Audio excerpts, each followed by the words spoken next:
Hello friends, welcome to Current Affair Funda Free Education Revolution. Today we discuss an interesting topic of biology, that is the origin of life.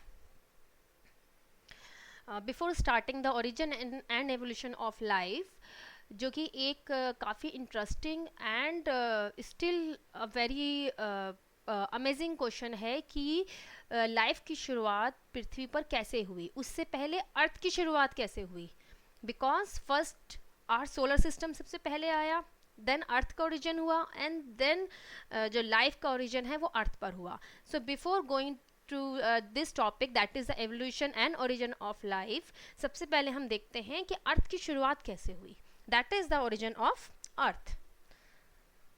जो अर्थ का origin है वो एक theory पे base है, that is the big bang theory. ये big bang theory क्या कहती है? बिग बैंग थ्योरी कहती है कि जो अर्थ का ओरिजिन है या जो सोलर सिस्टम का ओरिजिन है, दिस इज अ एक धमाके के साथ हुआ था. मीन्स अ डेंस एंटिटी, एक काफ़ी जो काफ़ी एक घना, जिसका जिसकी डेंसिटी बहुत ज़्यादा थी, ऐसी एंटिटी, और एक ऐसा क्लाउड, उसमें एक बैंग हुआ, दैट मीन्स एक धमाका हुआ, जिससे कि अर्थ का ओरिजिन हुआ. सो this is a big bang theory. What is that? ये क्या कहती है कि जो हमारा यूनिवर्स है उसका ओरिजिन एक एक्सप्लोसिव बिगनिंग के साथ है. उसी के साथ solar system and our earth and जितने भी प्लैनेट हैं उनका ओरिजिन उसी एक्सप्लोजन के साथ हुआ है. एंड सेकेंड थिंग कि जो हमारा यूनिवर्स है उसका ओरिजिन है राउंड 15 बिलियंस ईयर एगो का बताया जाता है कि जो अर्थ का जो उसका यूनिवर्स का ओरिजिन है that is the 15 billions years ago. And जो हमारा सोलर सिस्टम है उसकी शुरुआत कैसे हुई? उसकी शुरुआत हुई थी राउंड 4.5 बिलियंस ईयर एगो. और शुरुआत किससे हुई? शुरुआत हुई अ गैसिस क्लाउड, एक कहा जाए गैस का एक बादल, जिसको नाम दिया गया था solar nebula. This is a cloud. तो वो क्लाउड इतना डेंस था जिसमें कि काफ़ी सारे एटम्स, पार्टिकल, गैसेस सब इन्वॉल्व थे. And because of, come to the next slide, here is the we call the इसे हम कहते हैं solar nebula. This thing is solar nebula. ये एक क्लाउड की फॉर्म में था. Because of its own gravity, अपने ही गुरुत्वाकर्षण की वजह से ये एक फ्लैट डिस्क के रूप में कन्वर्ट हो गया, जैसे कि आप देख सकते हैं.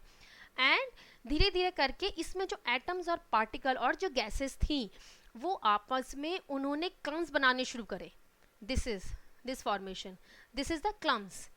और इन क्लम्स ने क्या किया? इन क्लम्स ने अपने में आसपास के जो एटम्स थे, जो पार्टिकल्स थे, उनको अपने में लेना शुरू किया and they become bigger. And धीरे धीरे करके उन्होंने प्लैनेट का रूप ले लिया.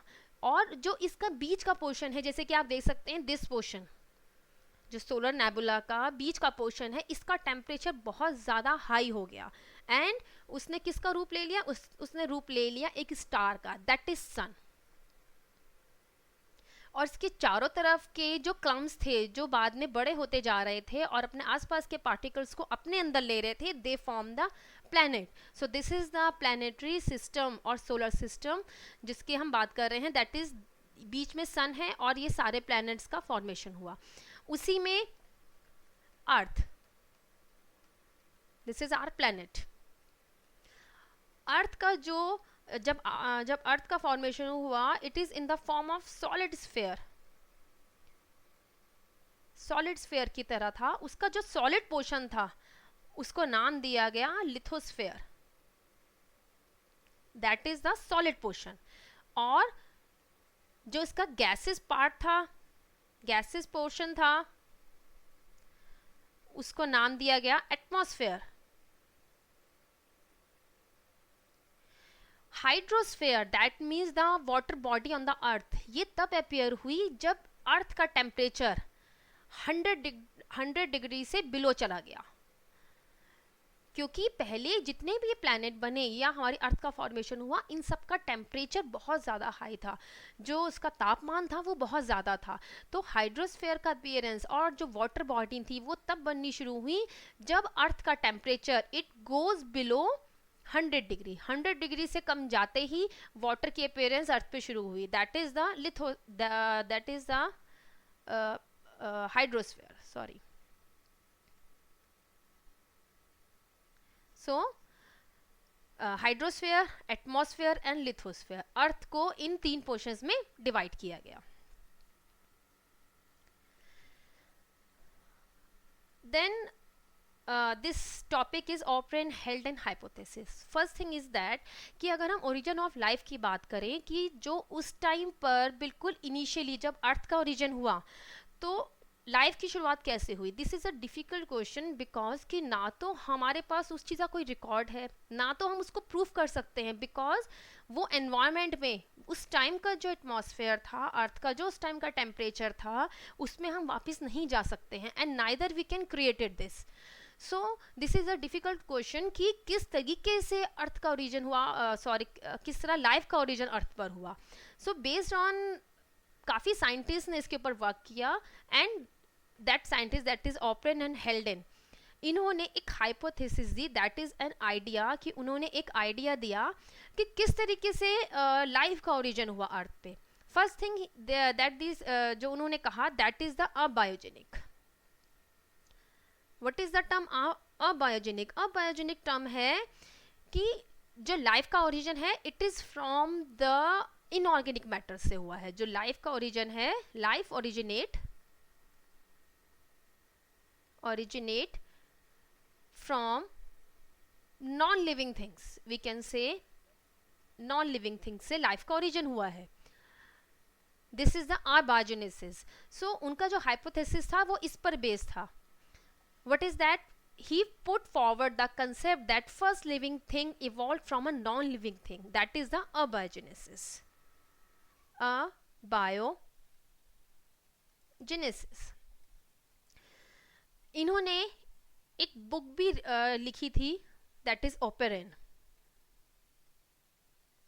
उस बुक का नाम था ओरिजिन ऑफ लाइफ। इन 1938 में उन्होंने एक बुक लिखी थी अपने इसी वर्क पे या अपने इसी एक्सपीरियंस पे कि तो उनकी जो बुक का नाम था that is the origin of life, and author of this book is Oparin. So Oparin theory is known as the primary abiogenesis. इनकी जो थ्योरी थी या इनका जो हाइपोथेसिस था, इनका जो आइडिया था, उसको नाम दिया गया था primary abiogenesis. What are these कि उनकी ऑब्जर्वेशन क्या थी, उन्होंने क्या आइडिया लगाया या उन्होंने किस तरीके से इस चीज़ को आगे रखा। फर्स्ट थिंग इज दैट कि जो पहले का एटमॉस्फेयर था, दैट इज द प्रिमिटिव होता है पहले का एटमॉस्फेयर था, वो रिड्यूसिंग था। रिड्यूसिंग का मतलब क्या है? रिड्यूसिंग का मतलब है कि उस एटमॉस्फेयर में फर्स्ट थिंग इज दैट कि ऑक्सीजन नहीं थी। So therefore absence of oxygen, और वी कैन रादर से एब्सेंस ऑफ फ्री ऑक्सीजन। जो हमारे अब के एनवायरनमेंट में जो फ्री ऑक्सीजन होती है, जो एटमॉस्फेयर में फ्री ऑक्सीजन है, वो उस वक्त पे नहीं थी। उस वक्त पे ऑक्सीजन किसकी फॉर्म में थी? उस वक्त ऑक्सीजन थी इन the form of water. here is oxygen, and second is metallic oxide. तो ऑक्सीजन दो रूप में प्रेजेंट थी, एक तो वाटर के रूप में, और second is in metallic oxide that is present on rocks. पहाड़ों पे या चट्टानों में जो मेटालिक ऑक्साइड थे उनके रूप में ऑक्सीजन प्रेजेंट थी। And second thing is water. Free oxygen environment में नहीं थी। सो देयरफॉर जो अभी का हमारा एटमॉस्फेयर है वो तो है ऑक्सीडेटिव, लेकिन जो प्रिमिटिव था atmosphere that is reducing. Reducing का मतलब है कि एक तो उसमें एब्सेंस थी ऑक्सीजन की, फ्री ऑक्सीजन नहीं थी। सेकेंड थिंग हाइड्रोजन थी, प्रेजेंस ऑफ हाइड्रोजन। ये एक डिफरेंस था। So this is the reason जो मैंने पहले कहा कि उस वक्त के आइडिया को लगाना कि उस वक्त लाइफ का ओरिजिन कैसे हुआ वो बहुत डिफिकल्ट है, क्योंकि अब अगर हम काम करते हैं, अगर हम कोई एक्सपेरिमेंट परफॉर्म करते हैं, तो ये चीज़ है कि ऑक्सीजन है ही एनवायरनमेंट में, लेकिन उस वक्त के एटमॉस्फेयर में फ्री ऑक्सीजन ही नहीं थी, केवल हाइड्रोजन प्रेजेंट थी. No ozone layer was present. Ozone layer क्या है? Ozone layer is O3, means ये ओजोन लेयर भी नहीं थी. इसका मतलब है कि सन की जो यूवी रेडिएशन है वो अर्थ पे आ सकती थी. यूवी रेडिएशन बड़े आराम से अर्थ पे पहुंच रही थी. The early gas cloud was rich in hydrogen, that is why we call it is a reducing nature. इसका जो नेचर था एटमॉस्फेयर का वो रिड्यूसिंग था, बिकॉज हाइड्रोजन की प्रेजेंस थी, which is in the form of methane, CH4, ammonia and water. This is hydrogen, ये रही अमोनिया में हाइड्रोजन एंड मीथेन में हाइड्रोजन. सो हाइड्रोजन किसकी फॉर्म में थी? Hydrogen is in the form of these three things. So before going to Miller experiment, ये experiment के पहले मैं एक चीज यहाँ पे डिस्कस करना चाहती हूँ कि ओपेरेन का सजेशन क्या था. दैट इज जितना भी एटमॉस्फेयर में वाटर वेपर्स थे इन द एटमॉस्फेयर में जो वाटर वेपर्स थे उन सब ने कंडेंस होकर क्लाउड फॉर्मेशन की, एंड यही क्लाउड में से पानी बरस के और in the form of the rain earth पर आया. सो व्हाट हैपन्स, अगर बारिश हुई तो बारिश से क्या हुआ? जितने भी पहाड़ और चट्टानों पर थ्रू दिस रेन जितना भी यहाँ पे ऑक्साइड्स या जितने भी यहाँ पे फॉस्फेट्स थे इन द रॉक्स, वो सब वाटर बॉडीज में चले गए. That is the ocean. Ocean की फॉर्मेशन कैसे हुई? ओशन की फॉर्मेशन हुई ड्यू टू रेन. सो लेकिन इस बारिश के पानी के साथ क्या हुआ? जितने भी रॉक में क्लोराइड, फॉस्फेट, ऑक्साइड प्रेजेंट थे, मिनरल प्रेजेंट थे, वो सब बारिश के पानी के साथ बहकर ओशियन में पहुंच गए. एंड ओशियन में now the chloride are present, phosphate, oxides, and जो एटमॉस्फेयर में था, एटमॉस्फेयर में कौन कौन सी गैसेस प्रेजेंट थी? That is a methane, ammonia. These gases are present in atmosphere. So by the combination of these gases and these chloride, phosphate and oxide in ocean, the life originate. कैसे हुई वो जो उसका life का origin है, वो origin कैसे हुआ? This is by the in सबके कॉम्बिनेशन से बने nucleic acid. As you know कि they contain the nitrogen bases. और क्या बना? Polysaccharides. These are the complex molecule. इनकी फॉर्मेशन क्या हुई? इनकी फॉर्मेशन कैसे हुई? इनकी फॉर्मेशन हुई by the combination of these simple molecules से and protein. They form these complex molecule. इन्हीं complex molecule से लाइफ का ओरिजिन हुआ. So इनका जो आइडिया था ओपेरेन का, वो ये था. On the basis of his idea, Miller and Urey is another scientist, इन्होंने मिलके एक एक्सपेरिमेंट परफॉर्म किया कि क्यों ना हम जो ओपेरेन ने आइडिया दिया, जो हाइपोथेसिस दिया, उसको एक बार उसको परफॉर्म करके देखें. अगर हम उस तरीके से एग्जैक्टली वो कंडीशंस अपीयर नहीं हो सकती हैं, बट स्टिल उन्होंने यहाँ पर वो चीज़ करने की कोशिश करी. दैट इज यहाँ पे उन्होंने वाटर लिया, वाटर को नीचे से बंसन फ्लेम से हीट किया, वाटर वेपर फॉर्म हुए. वाटर वेपर्स को इस फ्लास्क में लेकर आए. इस फ्लास्क में already methane, ammonia and hydrogen gas थी. दीज जो इलेक्ट्रोड्स हैं, इससे इन्होंने स्पार्क पैदा किया या स्पार्क उत्पन्न किया.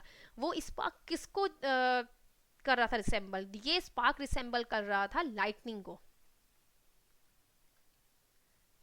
That is the lightning. सो यहां से ये सब कंडेंस होकर, that is water vapour, methane, ammonia and hydrogen gas, ये सब कंडेंस होके, कंडेंसन कैसे हुआ? By the cold water. यहाँ से कोल्ड वाटर की सप्लाई करने से इनका टेम्परेचर डाउन हो गया and they form the droplets, और उसको दोबारा से एक फ्लास्क में इकट्ठा किया गया. तो जब काफ़ी लंबे टाइम तक ये एक्सपेरिमेंट किया गया तो इस सैंपल में क्या पाया गया? इस सैंपल में पाए गए protein, polysaccharides and nucleic acids. So इस एक्सपेरिमेंट के बेस पे ऑपेरेंट का जो हाइपोथेसिस था वो ठीक प्रूव हुआ, दैट इज कि जो लाइफ का ओरिजिन है दैट उसका ओरिजिन नॉन लिविंग थिंग से है, means that is ammonia, hydrogen and methane gases से इनका ओरिजिन है. ये सब मिलकर along with the water vapours and chloride and phosphate and oxides, they form the bigger और complex molecules. Now the earliest cell. Earliest cell क्या थी? जो सबसे पहले सेल का फॉर्मेशन हुआ वो सेल कैसी होनी चाहिए थी?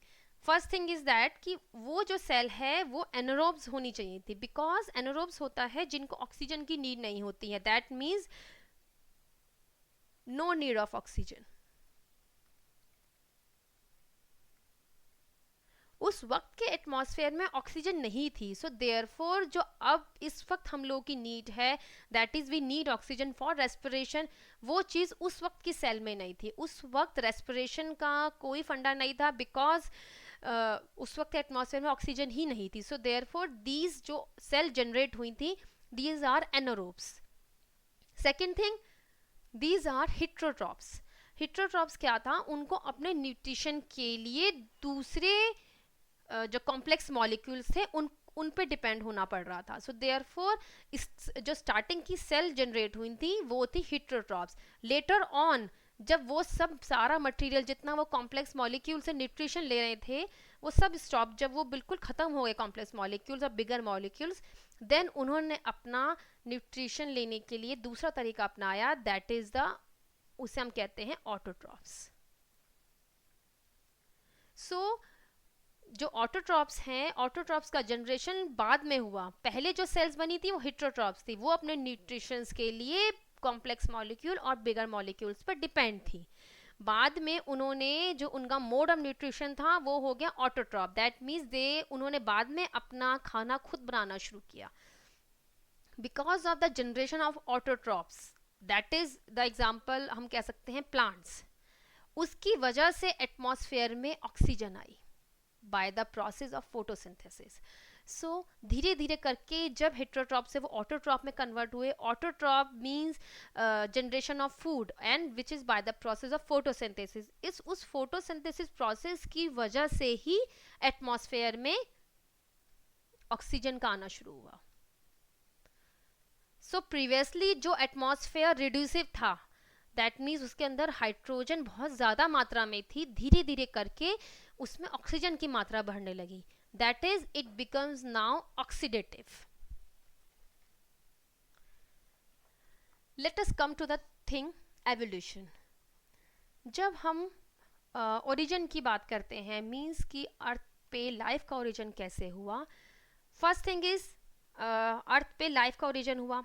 सेकेंड थिंग इज धीरे धीरे करके लाइफ का चेंज हुआ, दैट मीन्स कि उस वक्त पे जो लाइफ थी वो लाइफ अब नहीं है, मीन्स कि change in the condition,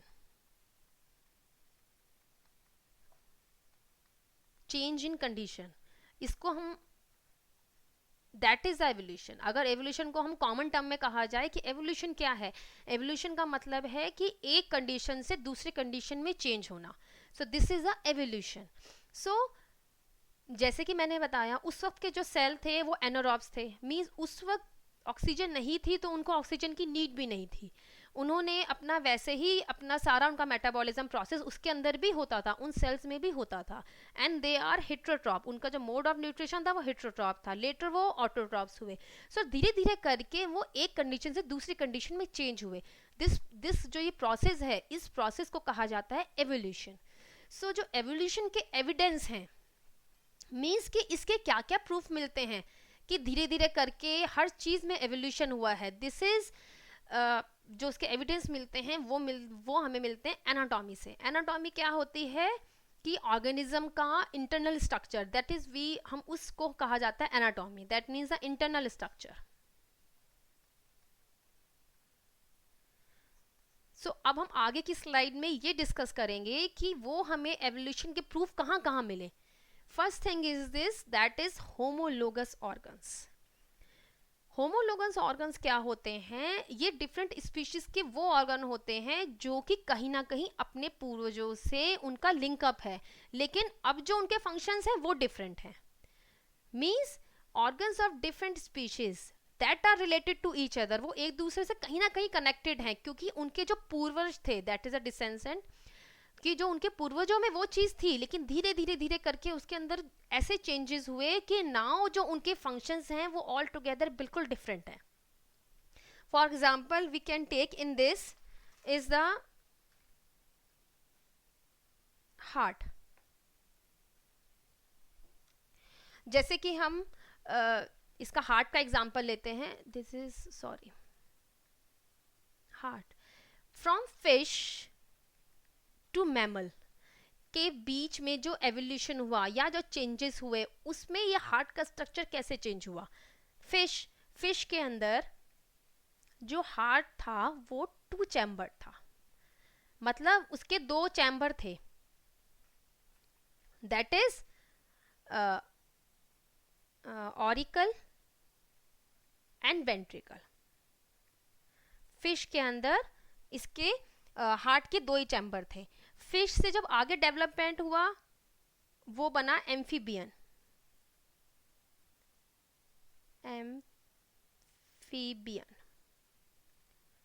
in this amphibians में क्या हुआ, ऑरिकल जो था वो फर्दर 2 चैम्बर में डिवाइड हो गया, इसके ऑरिकल्स के फर्दर 2 चैम्बर बन गए। आगे जब दोबारा इसका एवोल्यूशन हुआ, दैट मीन्स आगे क्या हुआ, रेप्टाइल्स में जो वेंट्रिकल था, वेंट्रिकल का भी इनकम्प्लीट डिवीजन हुआ, एंड उसके भी 2 चैम्बर बन गए। और रेप्टाइल्स के बाद इसका कंप्लीट डिवीजन हो गया हार्ट का, दैट इज द 4 चैम्बर। जो रेप्टाइल के बाद बर्ड्स और मैमल्स आए, उसमें हार्ट जो था वो 4 चैम्बर था। हार्ट इज 4 चैम्बर्ड, जिसमें ऑरिकल के 2 चैम्बर और वेंट्रिकल के 2 चैम्बर। सो कहने का मतलब ये है कि जैसे कि फिश और मैमल के बीच में जो एवोल्यूशन हुआ, उसमें एक स्ट्रक्चर का मैंने एग्जांपल लिया, दैट इज द हार्ट और दिल। उसमें कैसे कैसे उसके बिल्कुल उसका स्ट्रक्चर, उसकी एनाटॉमी धीरे धीरे करके डिफरेंट होती रही, जैसे जैसे नीड बढ़ी। फॉर एग्जाम्पल फिश में जो हार्ट था वो 2 चैम्बर था, ऑरिकल एंड वेंट्रिकल। फिर आगे डेवलपमेंट हुआ या आगे इसका एवोल्यूशन हुआ, फिश से बने एम्फीबियन। एम्फीबियन में क्या हुआ, ऑरिकल स्टिल 2 चैम्बर में डिवाइड हो गया। देन आए रेप्टाइल्स। रेप्टाइल्स के अंदर ये तो था ही, साथ में वेंट्रिकल का भी इनकम्प्लीट डिवीजन हो गया और वो भी 2 चैम्बर में डिवाइड हो गया। फर्दर एवोल्यूशन के बाद बर्ड्स एंड मैमल में जो हार्ट था वो क्लियरली 4 चैम्बर था। So this is a example of homologous organs, that means कि वो उनके जो पूर्वज थे उनमें वो चीज कॉमन थी, उनमें वो चीज थी, लेकिन धीरे धीरे करके उनमें डिफरेंस आए कि जो उनका जो फंक्शन था वो बिल्कुल ही डिफरेंट होता गया। यहाँ पे ये जो एग्जाम्पल है, these are the example of forearm of, that is a flipper of seal of for swimming, wings of bird for flying,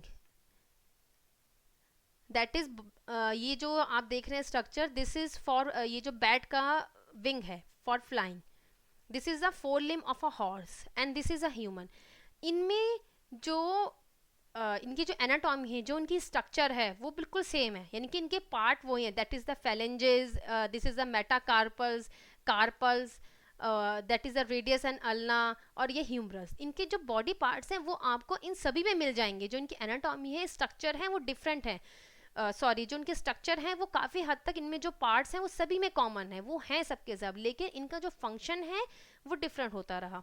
humans में जो फोर आर्म का फंक्शन है, दैट इज़ द फॉर किसी चीज़ को पकड़ने के लिए उसका इस्तेमाल होता है, और जबकि जो सील है, सील के अंदर जो इनकी जो फोर आर्म है उसका इस्तेमाल स्विमिंग के लिए होता है। बैट में, बैट का जो ये स्ट्रक्चर है ये इस्तेमाल होता है फ्लाइंग के लिए, एंड जो हॉर्स में this structure is use for running. So इन सब के फंक्शन डिफरेंट होते गए, लेकिन उनका जो स्ट्रक्चर है, वो जो उसके एनाटॉमी है, जो उनके पार्ट्स हैं, वो उनके सेम रहे, because they have the same origin. उनका जो ओरिजिन था वो सेम था, that is the homologous organ उनका, लेकिन उनके फंक्शंस डिफरेंट रहे, फंक्शंस डिफरेंट। इनको कहा जाता है होमोलोगस ऑर्गन्स। एनालोगस ऑर्गन्स कौन कौन से होते हैं? दीज ऑर्गन आर सिमिलर, इनके फंक्शन तो सेम है, लेकिन इनका जो ओरिजिन है वो डिफरेंट है। जैसे कि आप देख सकते हैं कि ये जो विंग है, this is a wing of a butterfly, this is a wing of a bat, this is a wing of a bird. इन सब के फंक्शन सेम है, यानी कि ये जो फंक्शंस हैं, विंग का फंक्शन क्या है? That is flying. तीनों ही केस में इनका फंक्शन फ्लाइंग का ही है, लेकिन इन सब के जो स्ट्रक्चर डिफरेंट है, इवन जो इनका ओरिजिन है वो भी डिफरेंट है। मीन्स एनालॉगस ऑर्गन क्या होते हैं? They have different origin but have the same functions. We call them analogous organs. Vestigial organs क्या होते हैं? ये ऑर्गन्स वो होते हैं जो कि किसी वक्त पे हमारे पूर्वजों में ये यूज किए जाते थे, लेकिन धीरे धीरे जैसे जैसे एवोल्यूशन हुआ उनका यूज होना कम होता गया। सो दैट मीन्स वो अभी भी हमारे बॉडी में वो स्टिल प्रेजेंट है, लेकिन उनका कोई फंक्शन हमारी बॉडी में नहीं है। First example in this is the wisdom teeth. Third molar जो टीथ, जो अगर हमने जॉ का यहाँ पे स्ट्रक्चर क्लियर नहीं हो रहा है, लास्ट में विजडम टीथ होते हैं और मोलर टीथ होते हैं, उनका कोई फंक्शंस नहीं है। These are called the vestigial organs. Tail bone, tail bone का हमारे पूर्वजों में इस्तेमाल था, टेल का इस्तेमाल था, लेकिन अभी देखा जाए तो जैसे during the course of evolution उसका इस्तेमाल कम होता गया, लेकिन स्टिल उसका साइन हमारी बॉडी में है। अपेंडिक्स, अपेंडिक्स का बॉडी में कोई यूज नहीं है, लेकिन स्टिल हमारी बॉडी में अपेंडिक्स का स्ट्रक्चर है। सो दीज ऑर्गन को, जो ये जो ऑर्गन है, इनको कहा जाता है वेस्टिजियल ऑर्गन्स। मीन्स कि during the course of evolution, during the time of evolution उनका यूज कम होता गया। सो हमारी बॉडी में वो अपीयर तो हो रहे हैं, लेकिन दे हैव नो फंक्शंस। अभी वो हमारी बॉडी में फंक्शन नहीं है, लेकिन वो हमारे पूर्वजों, जो हमारे पूर्वज थे, उनमें ये बॉडी पार्ट्स फंक्शनल थे। Here comes the Lamarck theory of evolution। अब इसी एवोल्यूशन पे बेस थ्योरीज आई कि भाई किस तरीके से एवोल्यूशन हुआ, या किस तरीके से क्या उनके लॉज थे, या किस तरीके से एक कंडीशन से दूसरी कंडीशन में ऑर्गेनिज्म का डेवलपमेंट हुआ। In this first thing is Lamarck theory of evolution. इसको, इस थ्योरी को एक और नाम दिया गया है, that is the theory of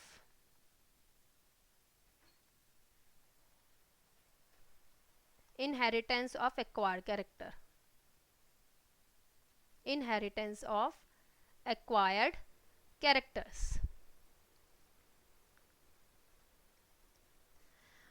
first thing is this, that living organism or their components tends continually to increase in size। जैसे जैसे लिविंग ऑर्गेनिज्म, जैसे जैसे इवोल्यूशन होता है, वैसे वैसे लिविंग ऑर्गेनिज्म का साइज भी बढ़ता रहता है, साथ में जो उसके कंपोनेंट पार्ट हैं वो भी बढ़ते रहते हैं। Second thing, production of new organ results of a new needs and environment. New organ का प्रोडक्शन कैसे होता है? जैसे ऑर्गेनिज्म में नीड बढ़ती है, या उसमें जैसे जैसे न्यू एनवायरनमेंट आता है, उसमें एडप्शन के लिए अगर ऑर्गन्स की नीड होती है तो न्यू ऑर्गन्स आ जाते हैं. So these are the points of Lamarck theory. If the organ is used constantly, it will become highly developed.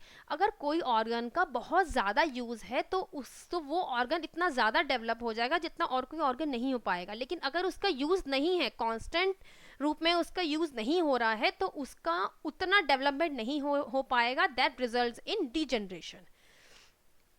So later on केवल इनका थर्ड पॉइंट ठीक प्रूव हुआ, दैट इज कि जिस ऑर्गन का इस्तेमाल सबसे ज़्यादा बॉडी में होता है वो ऑर्गन डेवलप होता जाता है. जैसे जैसे आगे एवोल्यूशन होगा वो ऑर्गन और डेवलप होता जाएगा. लेकिन अगर किसी ऑर्गन का यूज़ नहीं है सो उसका डीजनरेशन हो जाएगा. मीन्स धीरे धीरे करके उसका जो अपीयरेंस है वो और कम होती जाएगी, उसका फंक्शन और कम होता जाएगा. सो दिस खाली इसका जो इनका लैमार्क थ्योरी ऑफ एवोल्यूशन था उसमें जो इसका थर्ड पॉइंट था उनका, उसी को ही ठीक माना गया. What is the second point? Production of new organ results of new needs and environment. इनका इसको अगर हम जनरल इसमें देखा जाए कि अगर हमें किसी चीज़ की नीड है या हमें उस एनवायरनमेंट में अडॉप्ट होना है, सो वो ऑर्गन, दैट मीन्स अगर हम चाहें तो क्या हम बर्ड की तरह विंग्स लेकर आ सकते हैं? नहीं लेकर आ सकते. मीन्स इनका ये जो पॉइंट था ये प्रैक्टिकल नहीं था, इसकी कोई प्रैक्टिकल इंपॉर्टेंस नहीं थी कि न्यू ऑर्गन इस तरीके से नहीं डेवलप होती कि अगर हमारी नीड है, अगर हमें किसी एनवायरनमेंट में अडेप्शन चाहिए सो वो ऑर्गन आ जाएगा. सो this is not the thing. So only the third point इनका ठीक प्रूव हुआ. these modification will be inherited by the offspring. ये जो modifications हैं ये offspring में जाते हैं. ये पॉइंट भी रॉन्ग प्रूफ हुआ. बहुत से केसेस ऐसे हैं, काफ़ी इसमें एक्सेप्शनल केसेस थे जिसमें वो जो मॉडिफिकेशंस थे वो आगे ऑफस्प्रिंग मतलब आगे वाले जो आगे आने वाली प्रोजेनियर जनरेशन होती है उसमें वो वाले मॉडिफिकेशन नहीं गए. सो ये वाला पॉइंट भी इनका रॉन्ग प्रूफ हुआ. Next come the Darwin theory. Charles Darwin, इन्होंने थ्योरी दी, उस थ्योरी को नाम दिया गया theory of natural selection. Theory of natural selection. That is, all species have great potential of fertility. जितनी भी species हैं उन सभी species में fertility और reproduction की बहुत ज़्यादा कैपेसिटी है. ठीक है, लेकिन वो सब populations जो हैं या वो सब species हैं उन सब का size stable है. वो उनका जो फर्स्ट थिंग इज दिस कि जो उनकी रिप्रोडक्शन की कैपेबिलिटी है वो बहुत ज़्यादा है. सेकेंड थिंग, उनका जो पॉपुलेशन का साइज है वो भी उनका स्टेबल तरीके से बढ़ता है. Third thing is natural resources are limited. ये पॉइंट किस तरफ जा रहे हैं? ये पॉइंट इस तरफ जा रहे हैं कि बेशक उनके अंदर बहुत ज़्यादा रिप्रोडक्शन की कैपेबिलिटी होती है लेकिन स्टिल उनकी पॉपुलेशन एक स्टेबल साइज में बढ़ती है. बिकॉज या तो आप उसको कह सकते हैं कि natural calamities, due to natural calamities और due to the limited natural source food और या वाटर, उन सब के लिए स्ट्रगल. उस वजह से क्या होता है कि उनकी बेशक उनकी फर्टिलिटी रेट बहुत ज़्यादा होता है लेकिन उनका जो पॉपुलेशन का साइज होता है वो स्टेबल रहता है. No two individual are exactly alike. कोई भी दो इंडिविजुअल एक जैसे नहीं होते हैं, उनमें कोई ना कोई डिसिमिलरिटी ज़रूर होती है. Much of this variation is heritable. जितने ज़्यादा देखा जाए तो जो वेरिएशन होता है जो वो आगे एनवायरनमेंट में अडेप्ट करने के लिए अपने अंदर धीरे धीरे करके बायोलॉजिकल चेंजेस आते हैं. जो बायोलॉजिकल चेंजेस आते हैं वो काफ़ी लॉन्ग ड्यूरेशन पर आते हैं. मीन्स काफ़ी लंबे टाइम के बाद धीरे धीरे करके अकॉर्डिंग टू द एनवायरनमेंट उनके अंदर चेंज आता है. This change is heritable. वो एक जनरेशन से दूसरे जनरेशन में पास ऑन होता है. So what is the Darwin theory of natural selection? Natural selection का मतलब ये है कि फर्स्ट थिंग इज दैट कि जितनी भी स्पीशीज हैं उन सब के अंदर रिप्रोडक्शन की बहुत ज़्यादा कैपेसिटी है लेकिन स्टिल उनकी जो पॉपुलेशन का साइज है वो एक रेशो में ही बढ़ता है. Because of the natural calamities and the natural resources are limited. उनको food and water and shelter and all this thing के लिए स्ट्रगल करना पड़ता है. सो इसकी वजह से क्या होता है कि उनका जो पॉपुलेशन का साइज है वो एक रेशो में ही रहता है. कोई भी दो इंडिविजुअल एक जैसे नहीं होते. या दैट मीन्स कहा जाए कि अगर एक चीज़ इसमें एक लाइन फिट की जाए, दैट इज़ अ सर्वाइवल और द फिटेस्ट. जो सबसे ज़्यादा फिट होगा वो ही नेचर में सर्वाइव करेगा. Much of this variation is heritable. जो उनके अंदर वेरिएशन आते हैं वो वेरिएशन, वो जो वेरिएशंस होते हैं या वो चेंजेस होते हैं वो हेरिटेबल होते हैं। This ends our session. अगर आपको मेरा वीडियो पसंद आया है तो आप उसको लाइक कर सकते हैं। आप इस वीडियो को अपने फ्रेंड्स और ग्रुप में शेयर भी कर सकते हैं। अगर आपको हमारा कंटेंट पसंद आ रहा है तो आप हमारे चैनल को सब्सक्राइब भी कर सकते हैं। This is our current affair page, this our current affair group, जहां आप अपने क्यूरीज डाल सकते हैं एंड हमारा एक्सपर्टीज डेफिनेटली आपकी इसमें हेल्प करेंगे। Thanks for listening me.